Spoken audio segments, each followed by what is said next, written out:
Isinagawa sa Toronto ngayong Sabado ang Filipino International Student Convention na naglalayong maghatid ng mga impormasyong kritikal sa buhay ng mga Pilipinong international student dito sa Canada. Narito ang report ni Paula Saraza. Recently, around 50% ng mga assistance to national cases namin, they involve Filipino international students or their family members. So example, meron po tayo yung mga na-aksidente, na namamatayan. Meron din naman yung nagiging victims ng domestic violence o karahasang sexual. Meron din naman yung nagkakaroon ng problems about drugs. At yung iba gusto nang umuwi ng Pilipinas. Kasabay ng paglaki ng populasyon ng mga international students sa Canada, ang pagdami ng mga panawagan para sa suporta.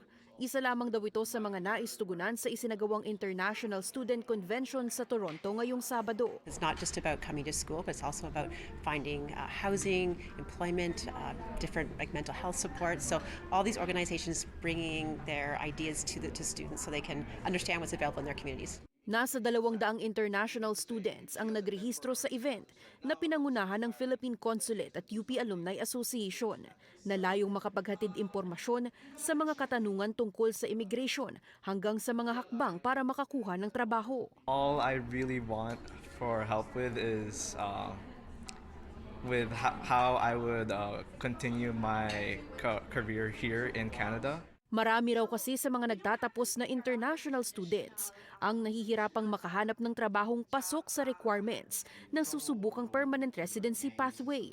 Pinag-usapan din ang kaligtasan ng mga kababayang international students at tulong na maibibigay ng pulisya. My first concern is the discrimination here because it's my first time being outside of the country. So I'm not sure how people will treat me differently, especially since I'm from an Asian country and all that. Hindi po namin tinatanong kung ano po yung status nyo dito sa Canada. Tatanungin lang po namin yan or part of the investigation kung kailangan namin mag-reach out sa consulate ng Toronto or the Philippine Consulate in Toronto or the embassy if you want us to contact them on your behalf.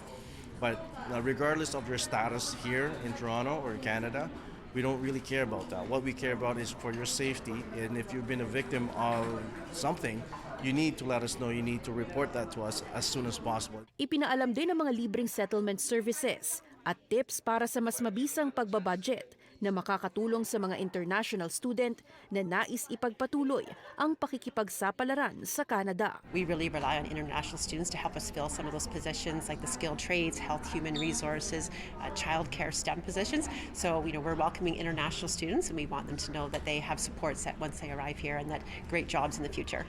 Sa pinakahuling tala noong 2023, nasa halos 50,000 na ang mga Filipino international students sa Canada. Bukod sa Ottawa, Vancouver at dito sa Toronto, umaasa ang marami na magkaroon din ng convention sa iba pang bahagi ng bansa. Paula Saraza, Omni News, Toronto.